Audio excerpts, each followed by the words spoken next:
Because you be out here trying, you be doing the work, and Martin be playing games, acting like he's 75, like he ain't got no computer, like he can't Google nothing. But Go ahead, Donald. It's something that Martin has said on your podcast is that gay people are not monolithic. This is an old ass man versus a young ass man podcast.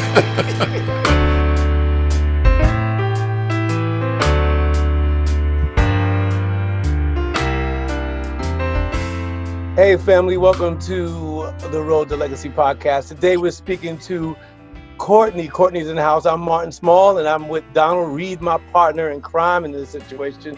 This podcast is really special to me because I need to learn so much about my brother Courtney.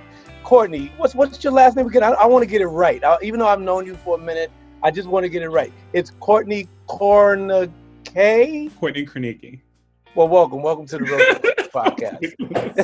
Thank you for clarifying that because, old people can't get things right sometimes. Yeah, I noticed how he skipped over my last name and said you guys' last name, but I came in peace today. Well, that's why we have you on the show, because we know that you have an open heart and you have a lot of information to give us. What we want to do today, and Donald, I know you want to pick it up from there, but I just have to say this. What we want to do today is we want to learn more about the gay and lesbian community. We want to learn more about how it is to be Black and African American, or Black and gay in our community. And Donald, pick it up from there. Take it from there. I want to know what you want to know. Well, I want to know the same thing as you, kind of. I want to know what it's like to be a Black gay man in America, especially in our time now. I also want to know a little bit more about the LGBTQ movement and what does that even mean? Because, we are ignorant. And so hopefully Courtney will be able to break those things down to us today. So before we get into that, Doc, you got to drop the Black fact. Oh, we're going to drop the Black fact now. See, Courtney always tells us, because Courtney's podcast, which is a Privy, he's been doing it for a while and he knows what he's doing with this. And he's one of our mentors. I can speak on it. He always tells us to be prepared. So today, Courtney, I am prepared for the Black fact. And today's Black fact is basically about a gentleman called Bayard Rustin. Bayard Rustin was a civil rights organizer and an activist. He was also a Quaker. A lot of people don't know who he was. He was the key advisor to Martin Luther King, worked with Philip A. Randolph during the whole labor argument. Also, he was jailed for 2 years when he refused to draft for the draft. He also learned from Mahatma Gandhi and actually taught Martin Luther King how to be passive. He was a pacifist, he was a Quaker, and he was also, one thing that he was, a lot of people didn't know, he was a homosexual male. Back in those days, in the 50s, it was very difficult, but he came out. There was a couple of times that he had gotten arrested for being a homosexual male, and a lot of people don't know that he worked directly with Martin Luther King. A lot of pastors in those times denounced Bayard because he was gay, but Martin Luther King stood next to his side. It actually worked for him through the years of the biggest civil rights speeches. He wrote for him. He taught Martin Luther King about pacifism. And Bayard Rustin is a Black fact, a hero, an American hero, a gay American hero. And that's our Black fact for today. And so with no further ado, we are going to introduce our guest, Courtney Kornegay. That was pretty good. That was actually pretty good. That was close, right? You did good. I just told you guys how to pronounce it right before we started recording, so I understand it takes some practice. Kornegay. Yeah, or you can say, I'm not offended any way you say it, to be honest with you. Martin, great Black fact. Thank you so much. I enjoyed that. That was very good. I love how it tied in with today's topic. I know you guys want to know a lot, so you just tell me where you want to start. Did you know about Bayard? Did you know anything about him? Honestly, I did not. Yeah, he was a catalyst. He was the one that pushed a lot of gay rights through, and without even knowing it. And he didn't do it because he was a homosexual male, and he didn't do it because he was Black. He said he did it in one of his quotes because he was a Quaker. So let me ask you a question. What's going on? Why do you do what you do? What is the Privy? What is that podcast that you produce and that you make? What is that all about? Okay, so the Privy podcast, prior to podcasting, I used to live in LA and I was an entertainment reporter for about 3.5 years. I worked for a company called Real Hollywood. So I would cover like press junkets, red carpets, like premieres and all of that. After moving to New York, I just wanted to go in a different direction and kind of create a platform where I would learn along the way. And I was at a crossroads. The podcast would be either about me uncovering, like having Black conversations, like African-American topics, or it would be the route of a LGBTQ platform. And the reason those options were in front of me is because at times I feel disconnected from both sides. And so I decided to go with the Privy podcast, which is an LGBTQIA plus, actually, podcast where I just talk about everything from things that happen in the media. We've talked about body image. I've talked about the intersection of being Black and gay, some of everything under the realm. But we do go a little bit further and a little bit deeper into things that are not so frivolous. So yeah. Right. So now the now a lot of my listeners are on my side. I know on Donald's side, they may know what that means. But on my side, there's a lot of listeners that don't know the lettering.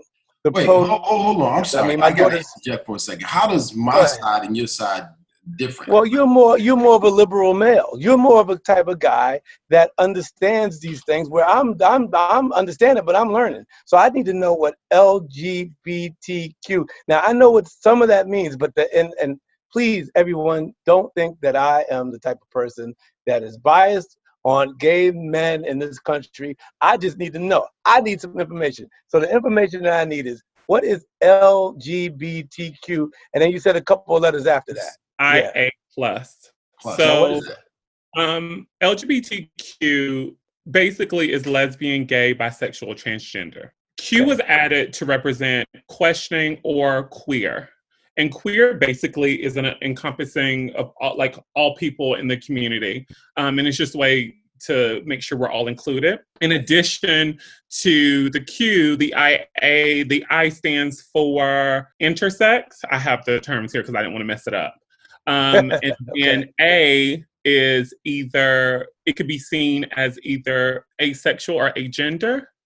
And then the plus is for anything in additional to that, anything like pansexual or omnisexual. So it just encompasses all of us under one umbrella.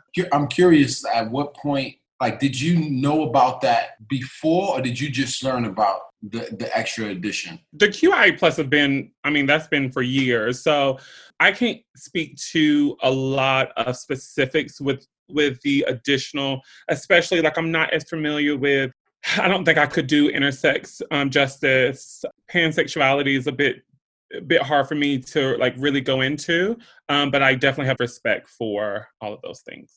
Why is it so important that we know these letters and what they mean, and also that we say the proper pronouns, meaning that, when I talk to my daughters or I talk to someone, I'm 55 years old, 56 years old.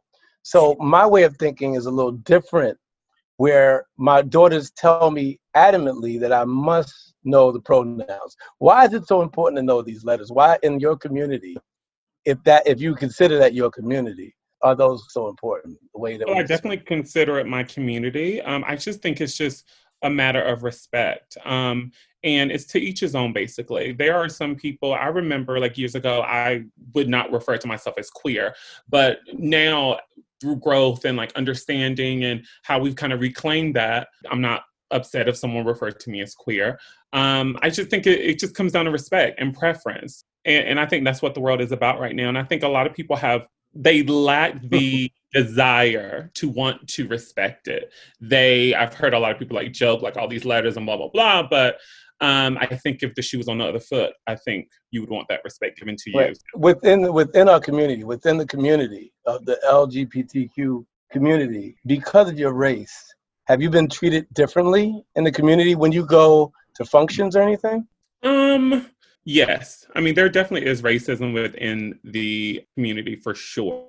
And that's just and it's very parallel to what Black people go through as a whole. You look at the media outlets like Out Magazine prior to kind of the relaunch in the recent years, Advocate, a lot of the bigger media companies like usually highlighted like white gay men. They usually were at the forefront, even when it comes to the gay liberation movement. So of course, but I don't think it has the impact that we're seeing kind of right now when it comes to some of the violence that we endure and some of the discrimination we endure just as Black males.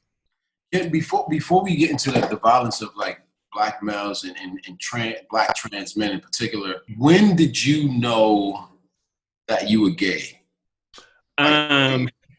This is always a hilarious story. So my sister is, me and my sisters, all same mother and father, but we're so, like far apart in age. And so my middle sister is about 7 years older than me.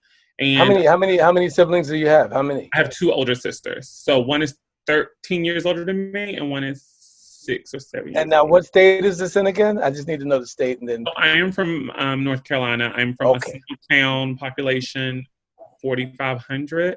Okay, woo! I got to hear this story. Go ahead. Continue. I put the North Carolina blue on just for you.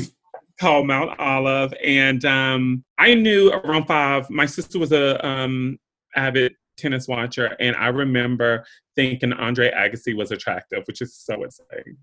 And I actually verbalized it when I was like 6. I said something like him being cute or something like that, and that's the first memory I can remember. And of course, and I have to always preface this, of course, at that age, it's nothing sexual. You don't just think it's kind of like an admiration.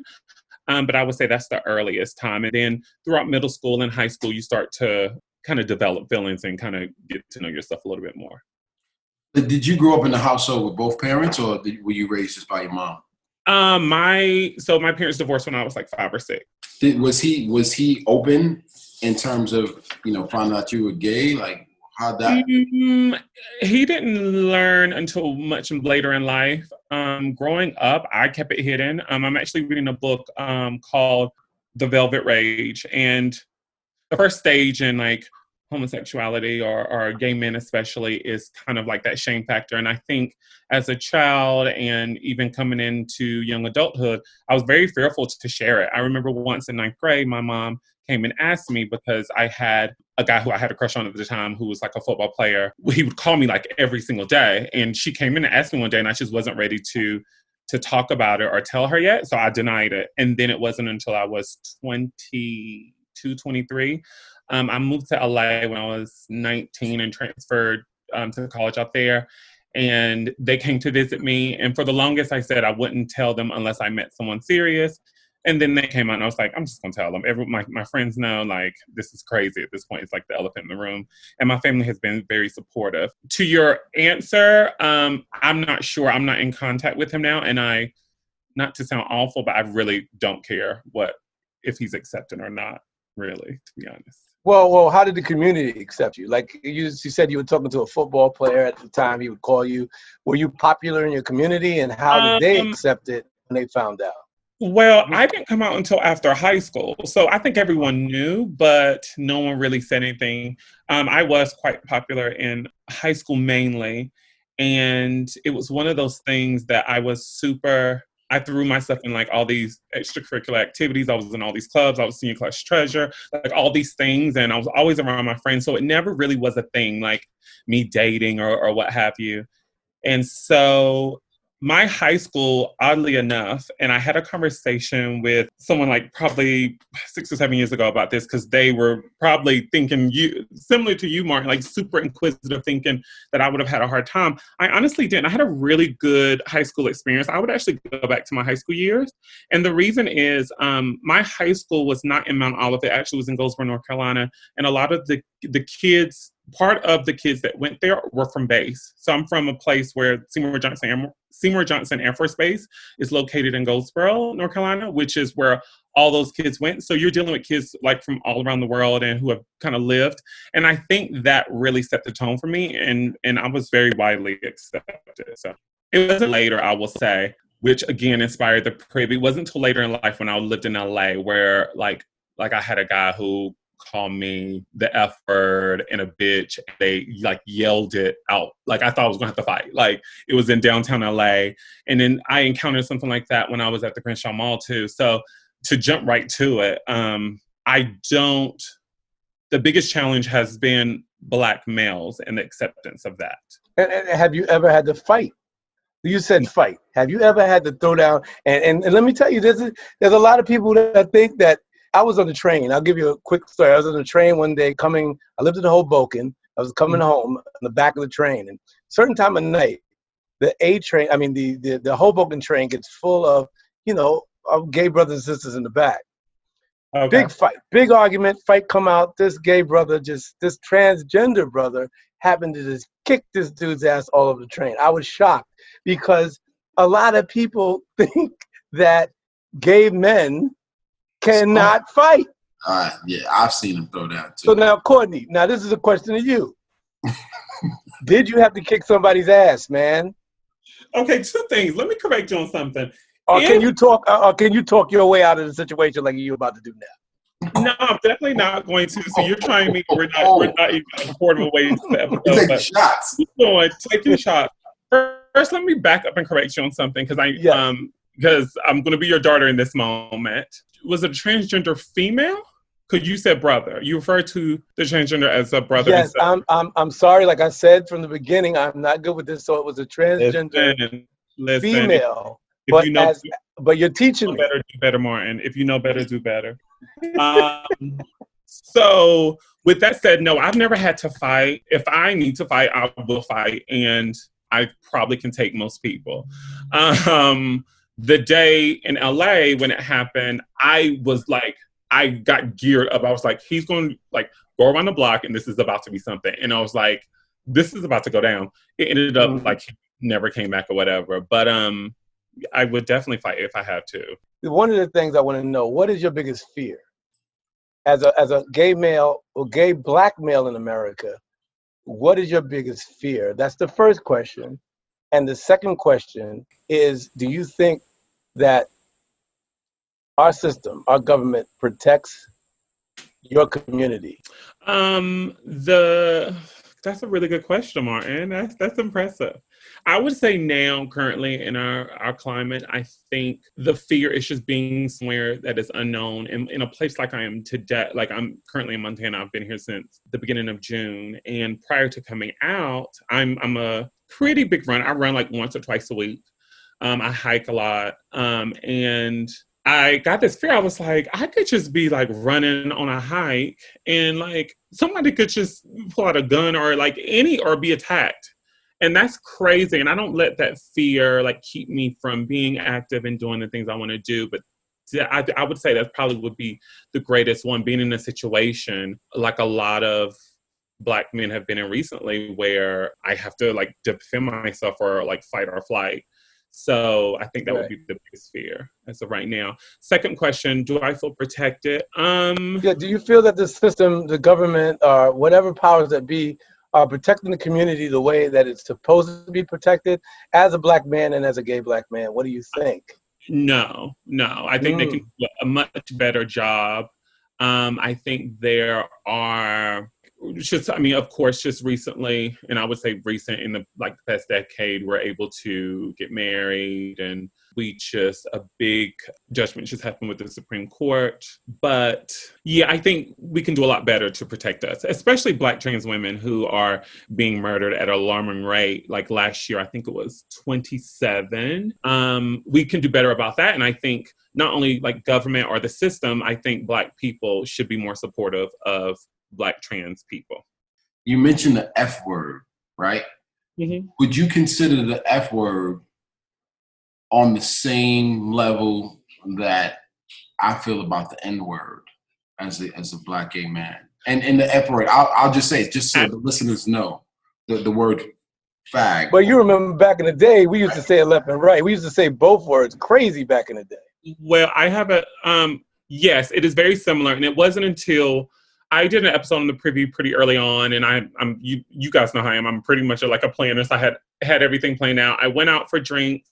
We were with a friend of mine who is a comedian, two comedian females, in New York, and they have two friends that they invited. One was from Texas, one was from some other, maybe North Carolina. Anyway, or the South. There's two white straight men, and I don't know how it came up about the usage of the F word. I just think it's an ugly word. And like, I never really heard it a lot growing up. Like, my mom doesn't even curse. So even though it's not a curse word, it feels equivalent to that in my opinion. But he was trying to defend the fact that he uses it because his gay friends allow him to use it. And we got in this whole discussion, and I text all my like gay friends. I text probably like 10 to 12, and I was asking like, do you use it? And then I had an epiphany like, wow, this is very similar to the N-word. However, with that said, and you probably may not like it, I don't have a problem with using the N-word in the company of other Black people. For me, I do use it in a term of endearment from time to time. Martin, don't throw the computer. No. And although I don't use the F word, some of my gay friends did say that we've reclaimed it. So like, I'll hear some of my gay friends, they'll say it. Like, they'll say like fag and things like that in a way that it's endearing to them. I still don't like it. I don't prefer it. I'm not going to say it. I'm not fighting nobody. Like, the only way I'm going to get out of hand is if a heterosexual person says it. And even if they're playing, I just don't like it. The same thing with the N-word. I just think it's one of those things, and it's a very complicated topic. I get both sides, but I use it. So what you're saying, it's okay for a gay man to say the F word, but it's not okay for a straight man to say the F word. Is that what you're telling me? I said what I said. Okay. That's interesting though, because it's like how we feel if a white person says the N-word. Absolutely. Yeah. That's not how I feel. I don't think anybody should be saying the word. I stopped saying the F word when I was a kid because I and I didn't have compassion for a gay man or a gay woman back in those days, but I'd stopped saying it because I knew that it was wrong, and I felt, just like with the N-word, I felt that I was brainwashed to continue to push that forward and keep saying that word. That's why I stopped saying it. Let's be very clear. Like, I ain't just like throwing it out left and right, but from time to time in a jokingly way, I will say it. And in front of your white friends? Hell no, absolutely not. No, that's uncomfortable. Absolutely, I would never. So then why say it at all, Courtney? Why say it at all? I don't know. It's like I don't know. Well, okay, whatever. It's like this is probably gonna be a terrible example, but you know how you see another like Black person and it's just like the nod, like, hey, what's up? I see you. It's kind of like, I don't know. I don't know. I'm not trying to listen. Don't paint me out. I don't know. For the word. Okay? I very rarely hear you say I don't know. What about Stonewall? Was Stonewall, did Stonewall riots, did that include Black people at that time? Do you know? You were young. You probably weren't here yet. You weren't in New York. Okay, yeah, I was around when all that. Let's be very clear. I was not born yet when that happened.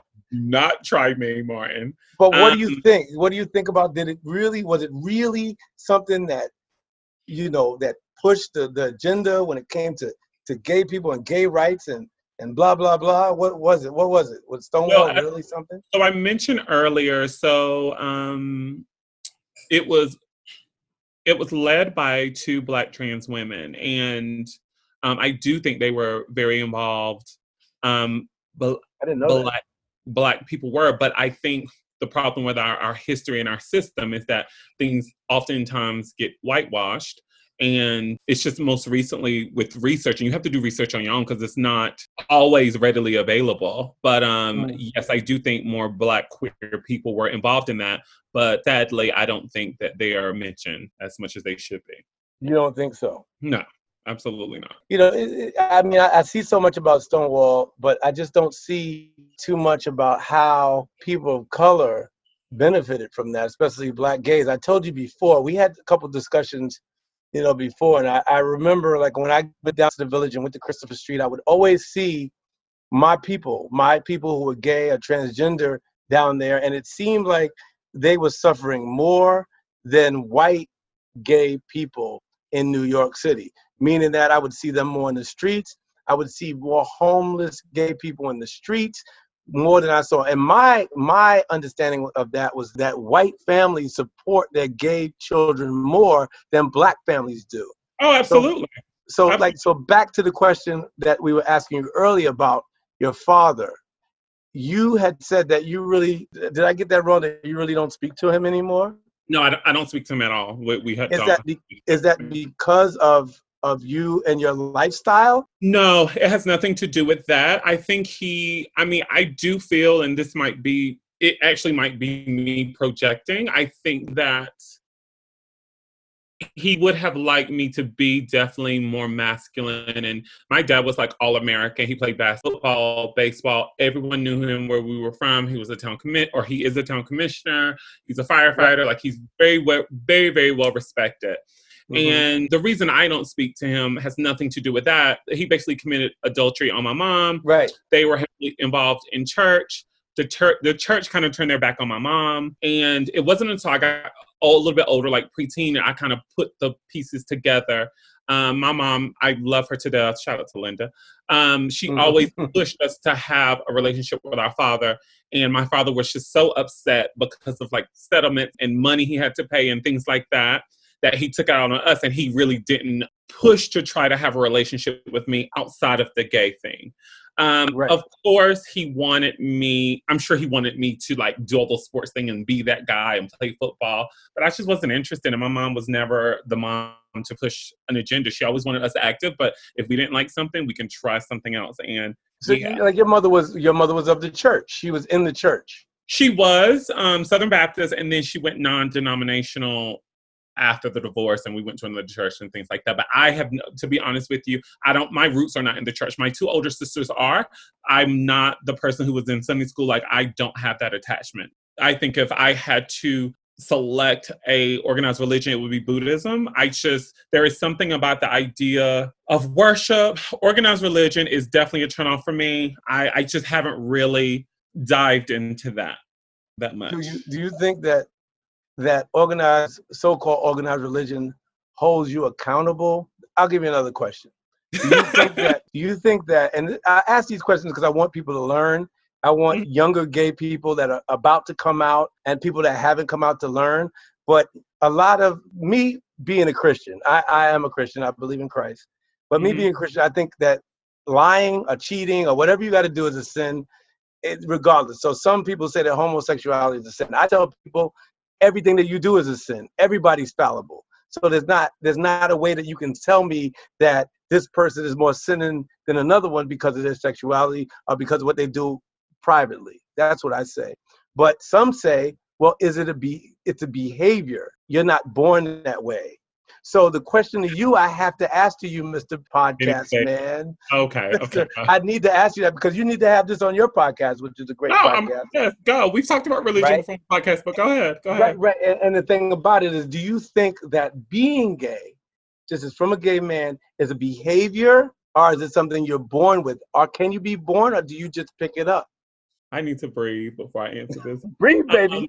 You are definitely born with it. I don't think yes, in the recent times, I do think at times like being queer and being fluid, more so as females, is kind of like a trendy thing. And it's like this thing that's kind of like in a more of a positive, like sexualized light. But I don't think any gay man dealing with that type of shame will put themselves through it. Like I dated girls when I was like in the 9th grade, like 8th, 9th grade, and I had girlfriends in elementary school. So if you have a choice or quote unquote behavior, I don't think anyone would choose the more challenging route. Really?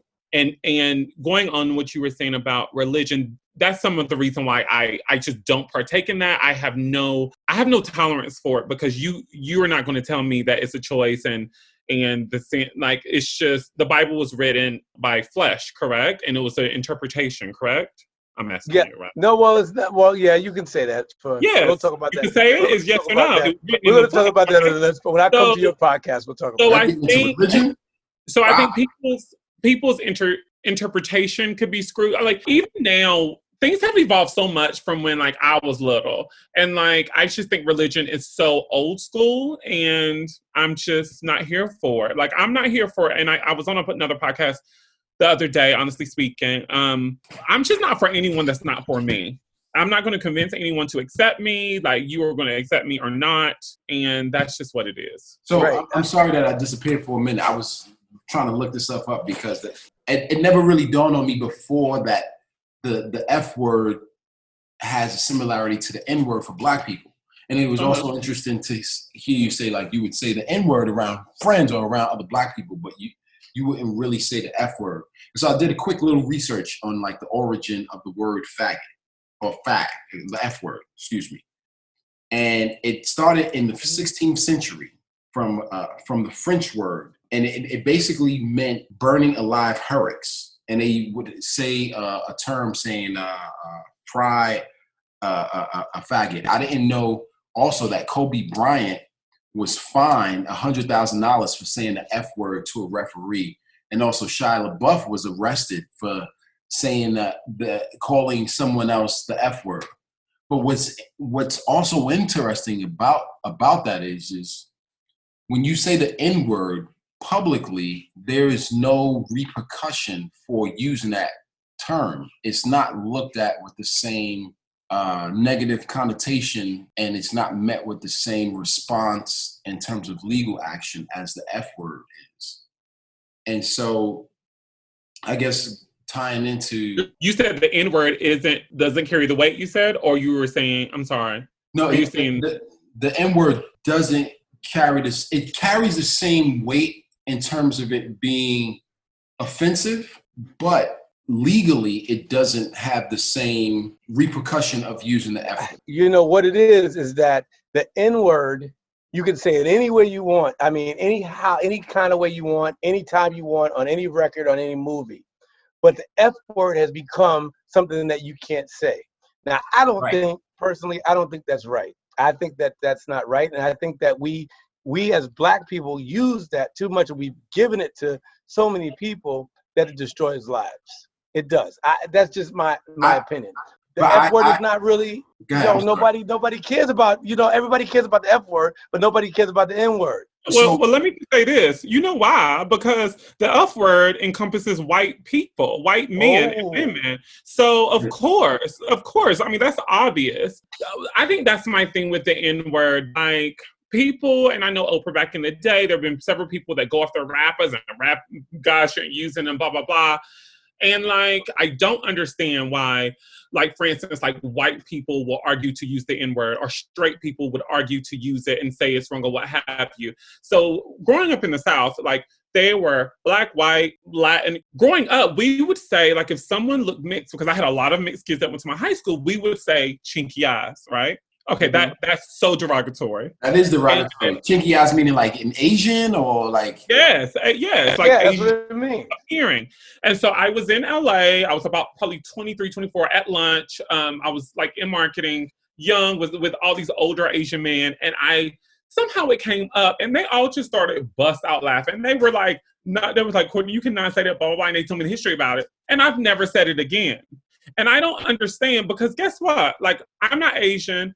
If I know it's offensive, don't use it. So for me, with the word, I give people a pass if they are the oppressed people who want to reclaim it and want to choose to use it. Although it's an interesting debate, I just don't think it should be an argument. Like, if I wanted to start using fag, I think I have every right to do it, because my people are the people who were called fag and called faggot. And if my people decide to reclaim it and use it, I don't think anyone has the right to argue whether or not it could be used by me. And like, yes, I can use it. Like, I took power of the word, and I just think it's really strange that everyone has an opinion on things that don't even really pertain to them. Does that make sense? I know, Martin, that you are Black. I think you act like sometimes you act like you're Black. But I'm blacker than Black. I'm blacker than Black from 149th Street between 7th and 8th in Harlem. I respect the debate. I respect the debate within the community. Like, I'm listening to Oprah, I'm listening to you. I think it's an interesting conversation. And it is one of those things you're like, if you can't say it around everybody, you probably shouldn't say it. I get that. I understand. But I say it, and I haven't grown to that part. Well, you will one day. You keep hanging with me. If we hang out a little bit, I'll let you know. I'll help you out with that. you can't say my last name and you can't even get LGBTQIA+. So it's going to be a while. You need to school them some more on that. So this goes into my next question. Is like, do you believe or do you feel that civil rights and gay rights are one and the same? Absolutely not. So I knew we were going to talk about that today. So I did some research earlier, brought up some articles because I like to gather, like, just read some things and like get a clearer picture. Originally, I would have said, yes, they're very similar. When it comes to oppression, for example, Black people are often seen as less than white people. And I feel like gays, when it comes to rights, are often seen than less than heterosexual people. Media is pretty similar. Like, there's a lack of representation in Black people in media, and there's a lack of LGBTQIA+ people in media as well. However, gay people have never been enslaved. Gay people were not brought here on ships against their will. So it's a little bit different. There isn't that history of that going on. But the thing that is a misconception, in my opinion, is that gay people have it well because we're thriving now, and you have those people that are doing really well, and these well-known people. I think the misconception that we had even when Obama was president is that because we had Obama, we have Beyonce, we have Jay-Z, we have Diddy, we have all these people, we have these sports people, is that like we made it. And we haven't. And I feel very similarly to gay people. I think there's a lot of work we still need to do. I think there's a lot of respect that needs to be given to us. But no, I think it would be unfair to put them side by side. However, I do think there are a lot of strong similarities. You made a really good point, and I was going to point out just a few things, because I also agree with you in terms of they're not the same, even though there are many similarities between the two.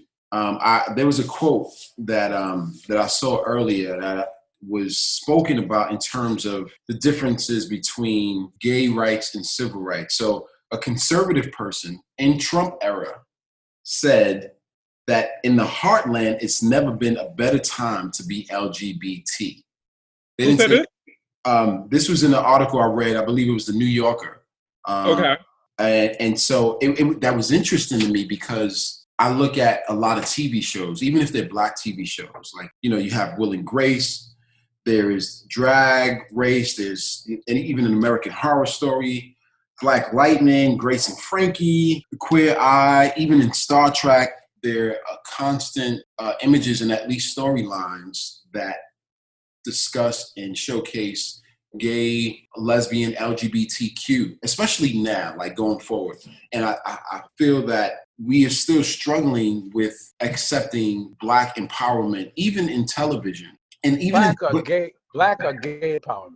Well, black empowerment. So, for example, even in schools, they're teaching kids about LGBTQIA+.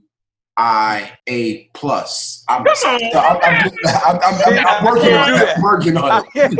I can't do that. That's why Martin said y'all got two different followings, because you be out here trying, you be doing the work, and Martin be playing games, acting like he's 75, like he ain't got no computer, like he can't Google nothing. But go ahead, Donald. Go ahead. Can you finish, Donald? Finish, please. Our beautiful guest and host, Courtney. So I still feel like there's underrepresentation for Black empowerment. And it's crazy, because in 2020, there's still this lag, right, in terms of education of Black history.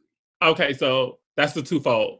Okay, first, quickly, let me say the reason probably there is a slight advancement that you perceive when it comes to like history and things like that is probably because it includes white people again, like I said, right? Wow.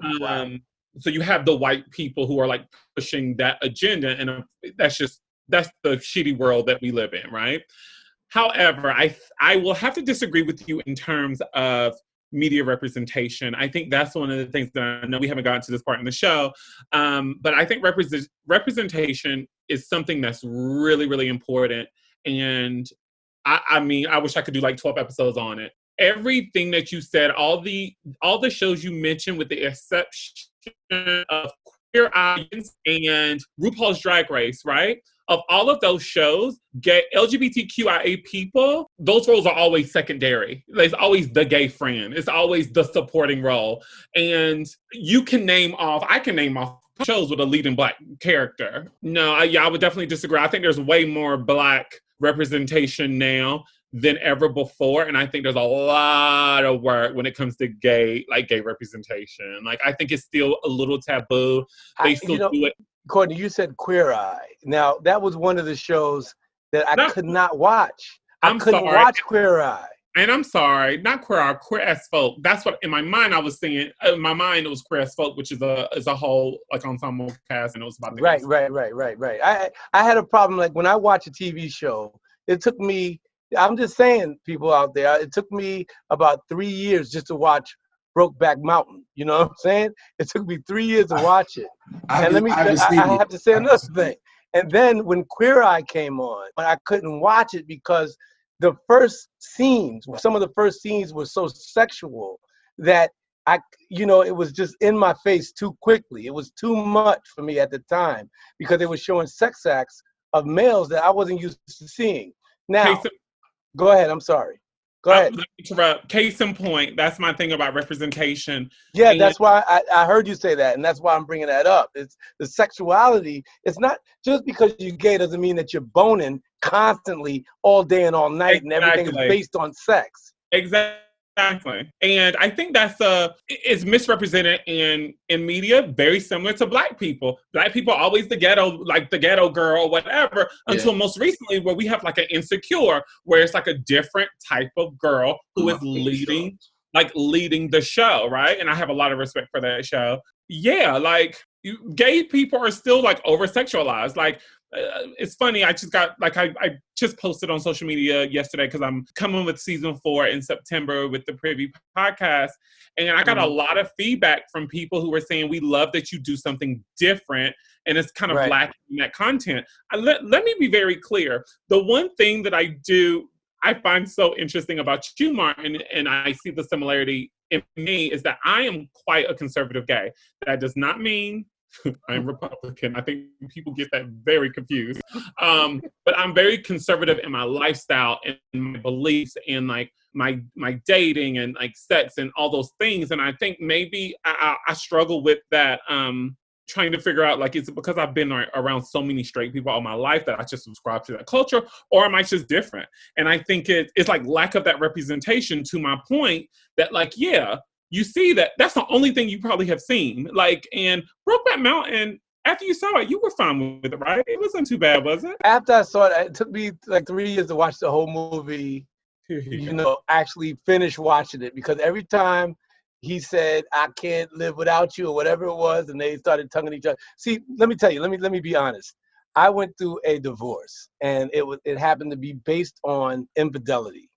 So that's the main reason I couldn't watch Brokeback Mountain. And then it came into the part where two men were loving each other. So that's why I had a problem with it. So I have my own inner problems with it, but at the same time, it took me a while to understand. But did I get it? I'll tell you another one. I went to watch a movie with J. Edgar Hoover.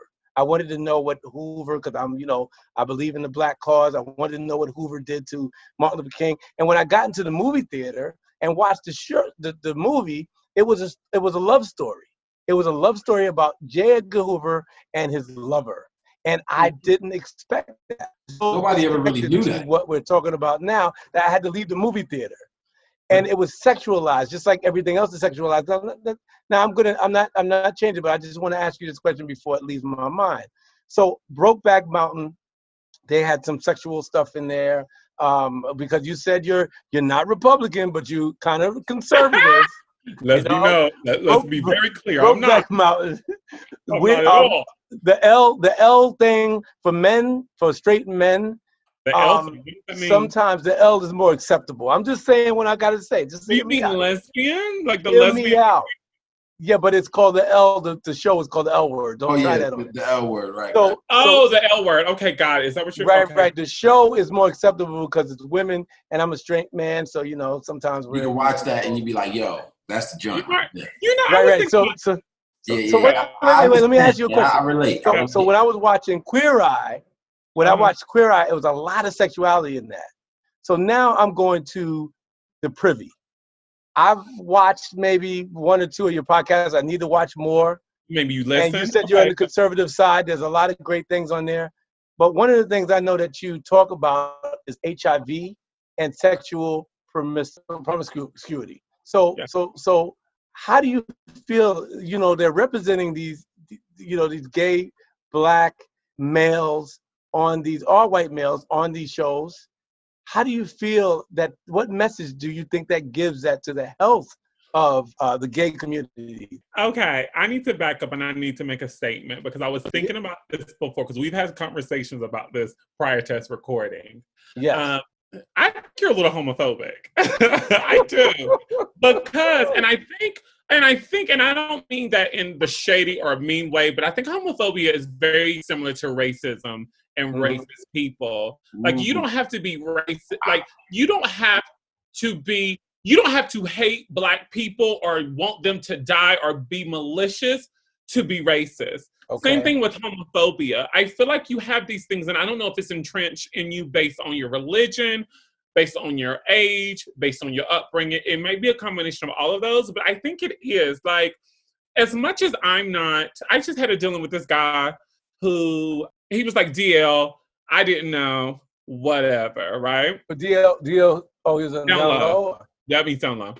And I'm just not for it. I dabbled in it a little bit with like guys when I was like in my early 20s, but like I ain't doing that. Like I don't have time for that. Like I'm too authentic in myself to even allow that to be in my life, right?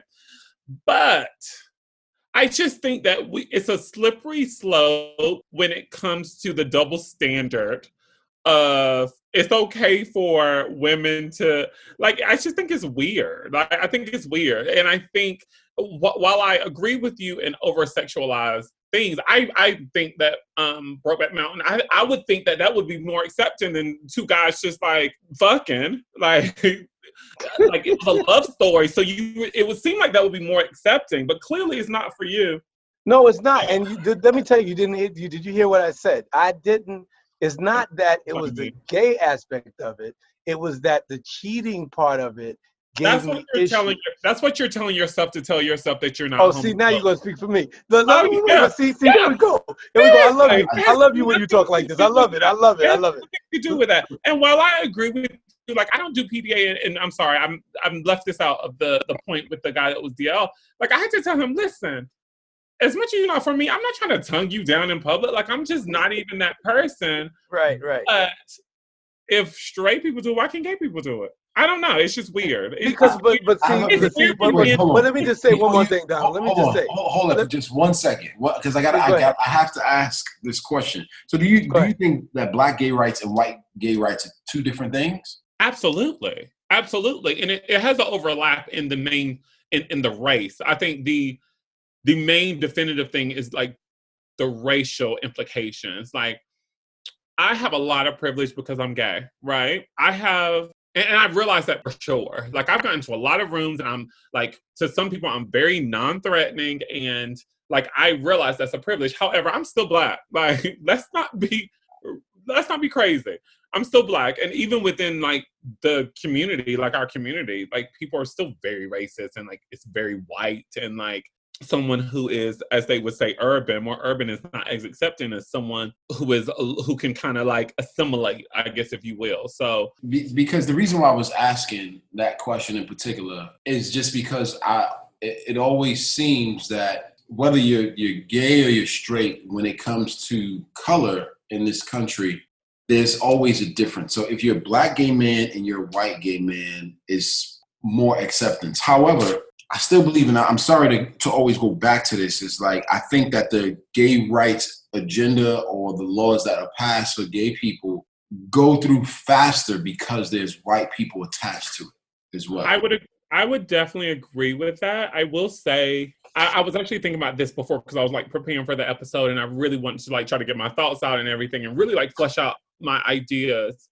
The thing that's so interesting about the intersection of being Black and gay, at least for me, I can't speak for any other ones. And on this next season, I'm going to try to do 4 episodes of Black gay men. And because I want to hear like different experiences. What's really interesting about that is this feeling, and I've been in a bubble for a long time. I think I've gotten out of that like racial bubble probably in the past 6 to 7 years, but really majorly within the last year or two, right? Because Black men don't accept me. Like, they don't. I remember there was about 5 or 6 years ago, I went to this big comedy show, this big Canadian, he's Indian comedian. I don't ever Russell know. Peters? Yes, Russell Peters is like probably one of the, I think anyway, he hang with a lot of Black people. There were some old school rappers, and it wasn't Run DMC. It was some old school rappers that were there. I remember we were backstage. We like got passes because I was with like comedian friends or whatever. And I remember this feeling of being so uncomfortable around that.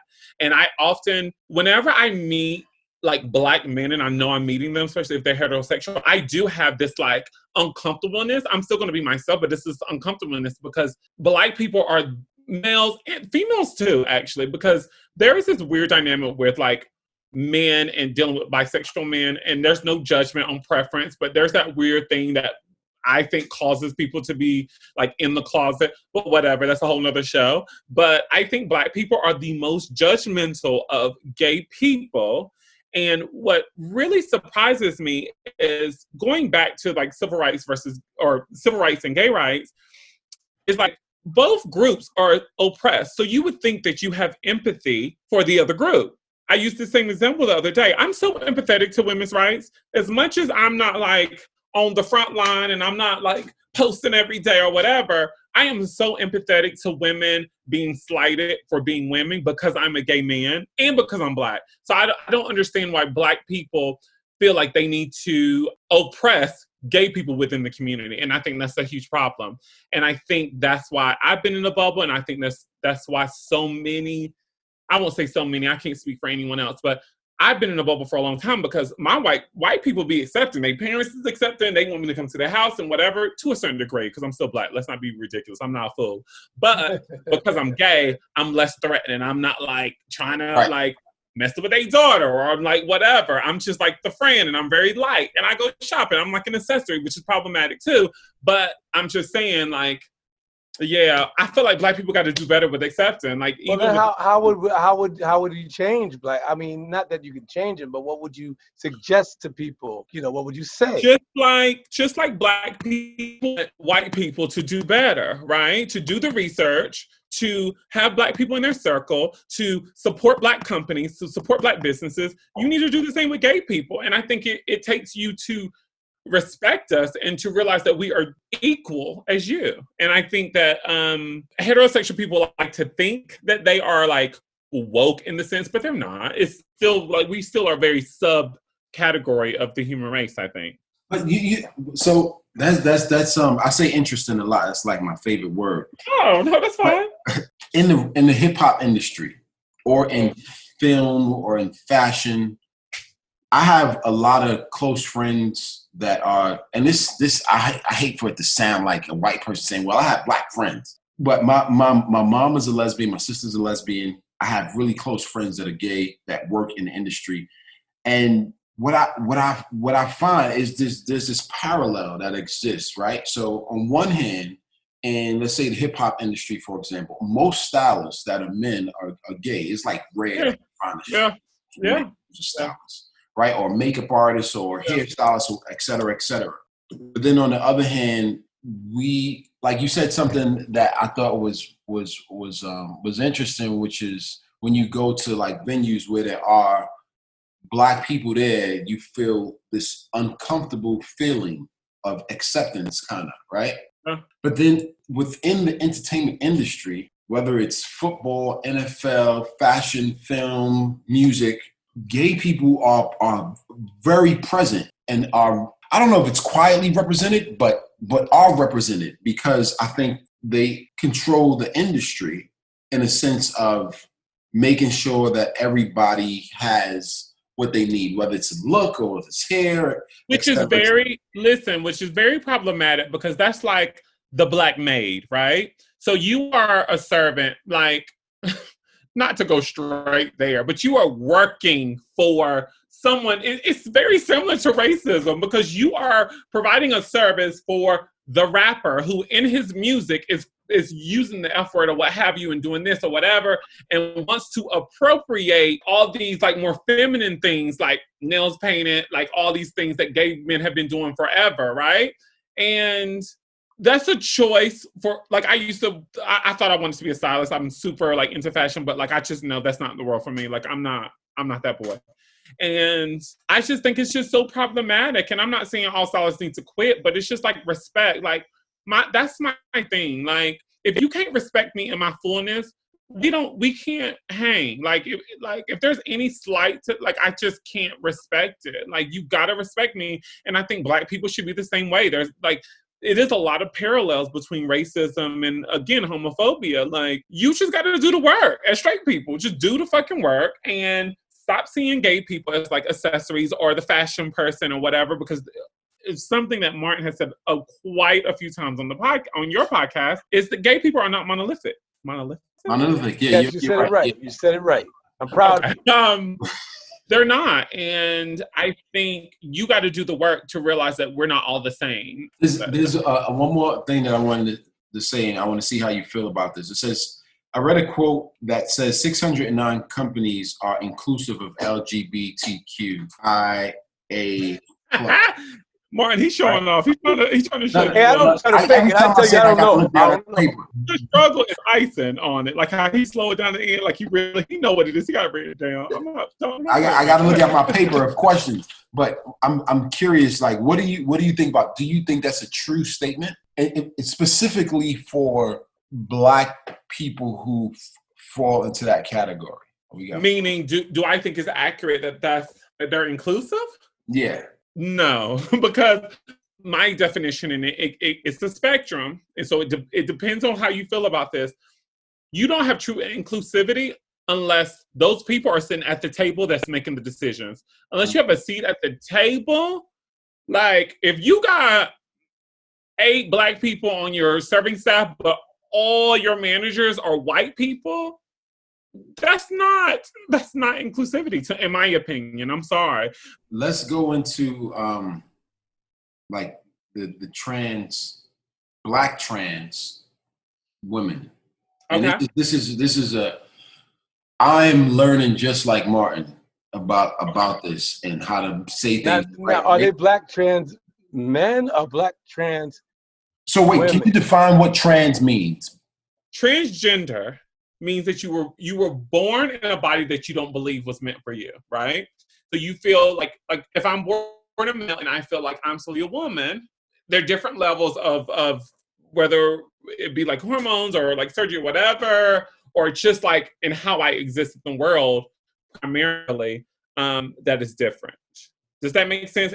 And that has nothing to do, transgender has nothing to do with sexuality. There is a very famous Gigi Gorgeous, who is this trans male to female, who is in a whole ass relationship with a woman. So she's like a lesbian, but she's transgender. And I think most people would find that confusing. Hell, it took me a minute to like, oh, okay, like I get it, because it has nothing to do with sexuality. It has everything to do with gender. And I think that people get that confused because like gay and lesbian is basically who you're attracted to, but transgender is different. It's how you feel, like who you know you are. Does that make sense? Yes, I thought it was in the process. Trans was in the process of changing to another sex. It could be that. It's definitely that on a scale, and it's definitely that in a stage. But transgender is like, I'm born a male. I feel like I'm a female, and I want to be respected as a woman. I am transgender, basically. Does that make sense? Like, I feel like I was given the wrong assignment at birth. So like going into my question, the reason why I brought up trans, particularly black trans women and the murder rate. How is it different from a white trans woman? Like, or is there a difference between the two? So I think, and I'm not the professional at this, and me and Martin, we talked actually about this on a production call when you were talking about like Christopher Street, for instance. Black trans women oftentimes have to resort to sex work, so prostitution, Yes, basically. yes. And, or as you would say, old school, turning tricks. Do you get that, Martin? You know, I'm not that old. I'm not that old. You used to say that, Martin, turning trick? But you are. You definitely are. I'm not that old. Okay. But I think that's the kind of like the separation, because while white trans women definitely have challenges, and I'm sure they do, economics plays a huge part in privilege and like what you're able to do. And black trans, so you're black and you're gay. You know, black people can like, jobs are hard to come by for black people in terms of like getting something that's respected. And you're trans, which is like a different level of gay. I think is way less accepted than being a black gay person. And so... Well, you know, it's been a deadly year for them. I was reading just now that, you know, the 4 black trans women in Texas, which is known for a lot of black violence, white on black violence, were burned to death and murdered. And it's a deep situation. One was dismembered, and it's quite interesting that you don't hear about it. And that's what makes me very, very sad, because like you really got to do the work to like know about that. And even when you look at the publications that pick up those stories, they're like smaller publications. Like, I'm not saying that New York Times or New Yorker or like all these other larger scale publications and media outlets are not picking it up, but it's not that big of a story. And I take issue with that, because it's like one of those things like people don't really care. Well, I will tell you, Courtney and Donald, this is the deal. Just as the cop brother that was kneeling on Floyd's neck, he didn't see him as a human being. And just as a lot of people are just getting around to seeing black people as human beings, when they see a male or a female that changed their lives around and did what they wanted to do, regardless of how you see it, they don't see those people as a human being. So when they're killing somebody, they don't see that person as a human being. A lot of people don't understand that. People think that, and because I never give a racist or a murderer the excuse of that they're human. They just are so set in their ways and so sadistic that they don't see you as a human being. And that's the deal. I think that when they're burning someone alive, they're not seeing that person as a human being, they're seeing that person as a dog. And that's how I understand it. And that's speaking through a biblical lens. I think that one of the problems that we have is that we don't see each other as human beings, no matter what we do sexually, the color of our skin. In this country, not in all cases, but some white people just feel that they are superior to you. Meaning superior, that you're an animal and they're not. So that's one of the issues that I have with the situation, you know? That's just me. So my question to you, my rebuttal to you would be, what are you doing to change that? Like, are you... Well, right now on the table. I'm not done with my question. Wait a minute. I'm sorry, brother. I'm sorry. You know I gotta answer you. You know I gotta answer you quick. Shoot. Quick. What are you doing? Like, so a lot of people, quote unquote allies, like, what can I do? Whether it be black or gay. And I always say this, you need to show up in the room when I'm not there in the room. Like, are you showing up for people who are not able to represent themselves in a room where people are homophobic? Because I can guarantee you, I can say with a fact that people in your congregation and people that you may surround yourself with are extremely homophobic and almost probably a hateful sense. Like, what are you doing in those situations? And you don't need to answer that, but I just pose that as a question. No, I need to answer that. Listen, there is an anti-lynching bill on the table right now. There's this app that everyone can download on their phone. It's called 5 Calls app. On 5 Calls app, you can actually go to your senators, your congressmen, and just speak about these anti-lynching laws. Because when you're burning a human being up in the street, no matter how you feel that they are, that's a lynching. Now, us as black people, we know what lynchings are. People in the gay and lesbian community, especially white people, really don't know what the definition of that is. They need to go to 5 Calls app. All you do is go right to your phone. You call your congressman or your senator. If you don't know who your senator is, and people are getting burned up in your community, then you're wrong. You know, just like this week with Black Lives Matter, it was an issue where kids in New York are getting shot left and right, and nobody's speaking about it. we need to talk to our senators and our congressmen. So what I'm doing about it, Courtney, is that I'm actually going to my 5 Calls app asking for the anti-lynching bill. Now, there's this thing that Donald talks about. It's called a qualified immunity when it comes to cops killing you and getting away with it, right? I understand that. I'm totally with qualified immunity. There's a couple of little blocks in there that has to be changed in qualified immunity. But the anti-lynching law is lynching. That's it. It's so easy. It's common sense to vote in the anti-lynching law, and people haven't done it. So people need to go to 5 Calls app to check that out. I mean, to really get on there and start talking to your congressman. They're held accountable for each call that you make. It's not like they get away and they can push it out the door. They are held accountable in our system for every call that a person makes about my brothers, my gay and lesbian brothers and sisters that are getting burned up in Dallas, that are getting killed in Florida. Right. And I may not agree with Courtney, I'm not saying, I'm not there yet.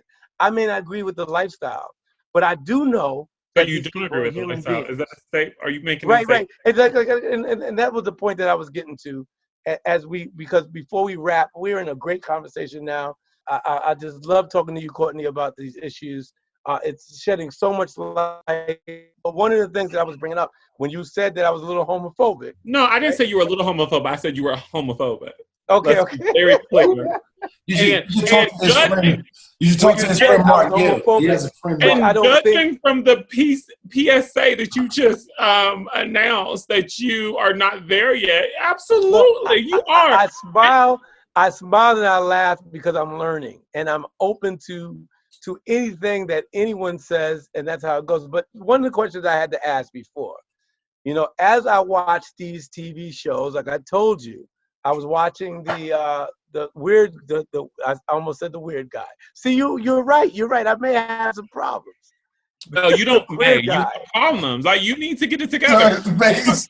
You are that white man who says, I'm not racist. I got a black friend and don't know the black experience at all. Okay, I'm sorry. Go ahead. Well, the queer guy. He's about to get hood on you, Martin. He's about to get real hood. Let me just finish this out of here. Question. See, right now, Courtney is leaning back because he can't stop laughing. I just can't deal with you because I feel like I don't know. You're there, but you don't want to do the work. Like, you don't want to do the work. I'm doing the work. Hey, I support my people. You're not doing the work. You're not doing the work. You're listening, but you're not doing the work. You're not doing the work. Can I finish? The question I have to ask you is a very important question. Get it out. So I'm watching the queer guy, whatever show that was. See, that's the disrespect in it. You can't even get the title because you don't care enough to get the title. Yes, so the next show. Okay, what's the title of the TV show? It's the TV show, Courtney. What's the title of the TV show? Queer Eye for the Straight Guy. Okay, so I was watching the Queer Eye. Are you talking the old school or the new one? The new one. The old school when it first came out. When I was shocked. You don't even know I was shocked. Go ahead. When it shocked me and shook me in my boots, right? All right, Bible thumper. Go ahead. Listen. I'm a thumper. Listen. So check it out. Get it. Thump it. So listen. I'm listening. All right. I'm watching it, and there's a sex act going on, and you agreed with me that representation. Wait a minute. That representation was wrong. That representation of the community was wrong, and you get that from your Bible thumping days when you were younger. Let's rewind. Let's make it very clear. I didn't say it was wrong. I said that it's not monolithic. Okay, so we're not monolithic. Yeah, you're right. You got it. Monolithic. And what I mean by that is that there are more layers to it. Yes, they are those sexualized people, but just like they're gay sexualized people, they're sexualized heterosexual people. But do you agree with that? I don't agree with it. How many straight men do you know who got a porn site probably on their phone? Like, let's talk about it. Yeah, but that's disgusting. That's still disgusting to me.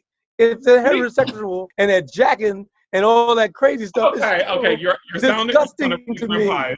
You're X-rated with it. All right. So now listen. Wait. But the question is this. Through all the stuff that we're talking about, seriously. Okay. HIV is a situation. How would you tell young people, young gay men, how to protect themselves right now? Should they protect themselves? Is there still a problem in the gay community?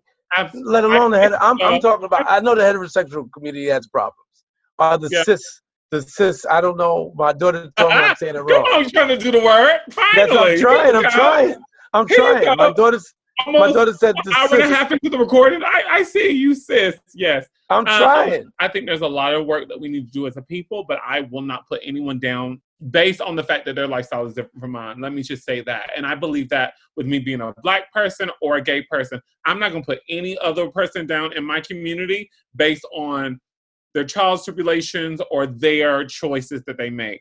I will say when it comes to like young gay people, I think the importance is, and this ties in with like what my legacy is like authenticity and like knowing yourself and not folding, not doing things that are uncomfortable for you. And I think that's the thing. I think gay men specifically, we seek an acceptance.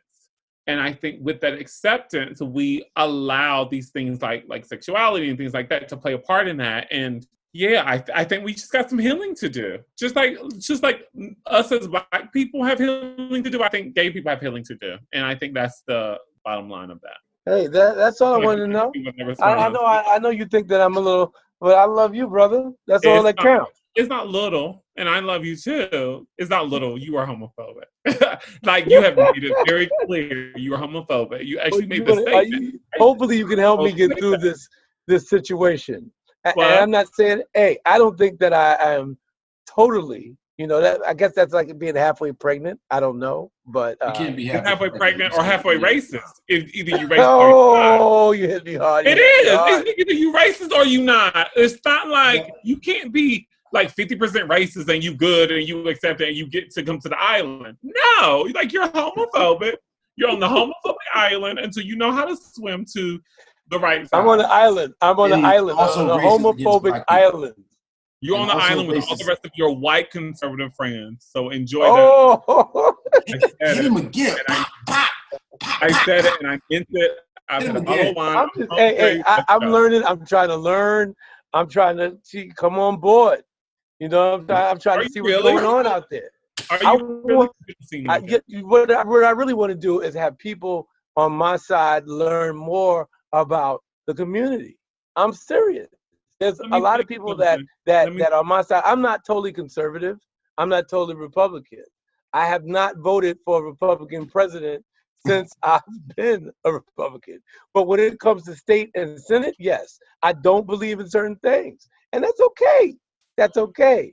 Because this is the road to listen, it's definitely okay. I'm with you. But what you're not going to do is try to act like you ain't said you a Black Republican in all the other episodes, because I listen and you have said it. Do you think that the Republican Party or any party can support the gay community better the Democratic Party or any other party? Or do you adhere to any party?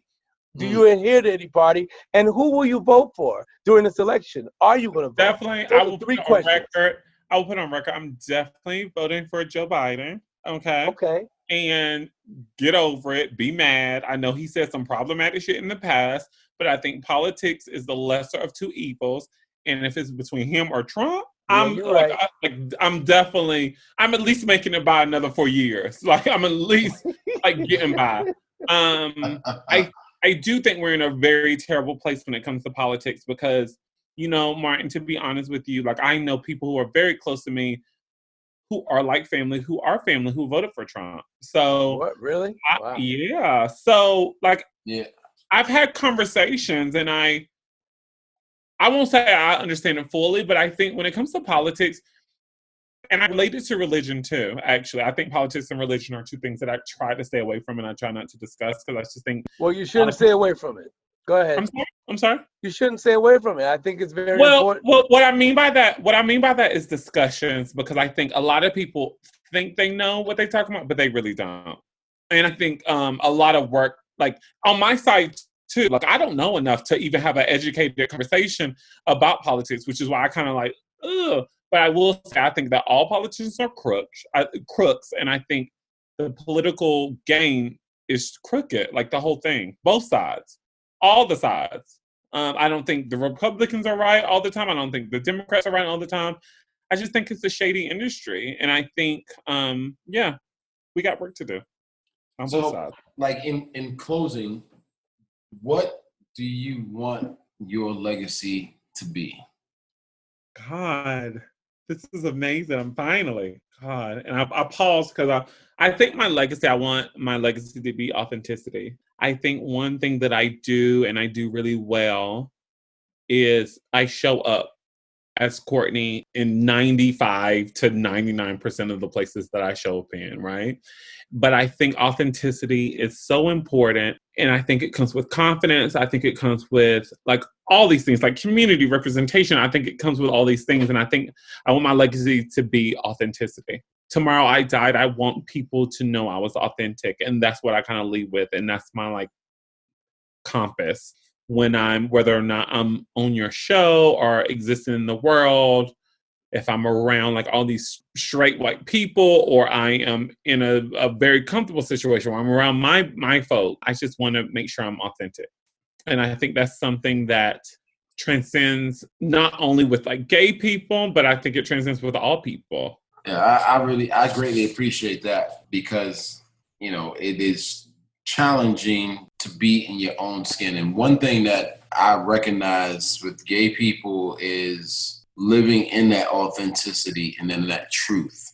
Yeah. You know what I'm saying? Like it's unfiltered and there's no hiding, you know what I'm saying, behind this screen, like this facade. You are who you are, like you said, right. that authentic person. And listen, it's not easy for even me sometimes. Like I think it's hard. I mostly show up just the way I am, because I just think I have time. I pay my own bills. I do all my own shit. Like I ain't got time to be like trying to fake the funk for somebody who don't affect my life. However, I understand that the disconnect and not showing up as yourself, because you do have to deal with like homophobic people or like people who, and I'm not throwing shade at you, Mark. And so I know you're not. I'm not. I had to just say that. I want you to think I was being shady. Go ahead. But I said what I said. But I think it's hard to be your authentic self. And it's something that like I would love to teach kids, either LGBTQ or heterosexual, like all of them. Like confidence is something that's so important, and like knowing yourself and knowing your strengths and like really leading with that. And I think that's something that it's just something that everyone should be able to exercise and know and understand. Well, you know, what I have to say is that, Courtney, you know, you said when you die, you know, that's what you want your legacy to be. But I feel that you'll never die. It's because your legacy and all the stuff that Donald had just said is just the foundation of your life. You know, you being an African-American Black gay man is enough to just set a legacy that people can't push against, because you're authentic and you're real. And that's one of the reasons why I appreciate you. I mean, the pride and the gay experience and the things that you've gone through is something that's going to be set in history through inside your family, from your mom to you, even your father. Even though you're not speaking to him right now, there's a legacy that's set in there. So you will never die. Your spirit will live forever. And I truly, truly believe that. I appreciate the time that you spent with us and the things that you do, and the Privy. I'm going to listen to it more. It seems like it's a really great podcast. It already has like 5 stars of 4. No, it doesn't have as much as we have, but it has a 4.6 star. You know what I'm saying? You know what? You're so shady. Like, but at the same time, I love you, Courtney. I love you, man. Stars. Listen, don't try to cut me off. I don't care nothing about your little stars. Very clear. As long as I touch one person, I am fulfilled. So guess what? Yes, that's what I'm talking about. The thing about it, you will never die. Your pride, your spirit, not your pride, but your spirit will never die. And I love you for what you do. Thank you so much, man, for coming on. Thank you. I enjoyed this. We'll have to have a part 2 when you get your life together and really like come out. Like when you have your realization, like when you like step over to the other side, like I want to have another conversation, because I want to know like what got you there to the other side. Come on, Frozen. That's the universe saying you shady. Oh, you shady. He's stuck. He can't even do anything. Thank you guys so much for having me. Check out the Privy podcast coming back in September. I love you guys. I think this is great. Road to Legacy. We out. We love you too, Courtney, and thank you, man. I don't know what happened to Martin. He is literally frozen in time. He real old school. He don't know how to work his Tell Martin to do better and know how to use the internet, okay? I don't know what the hell happened to him. He whack. That's all. Bye. All right, bye.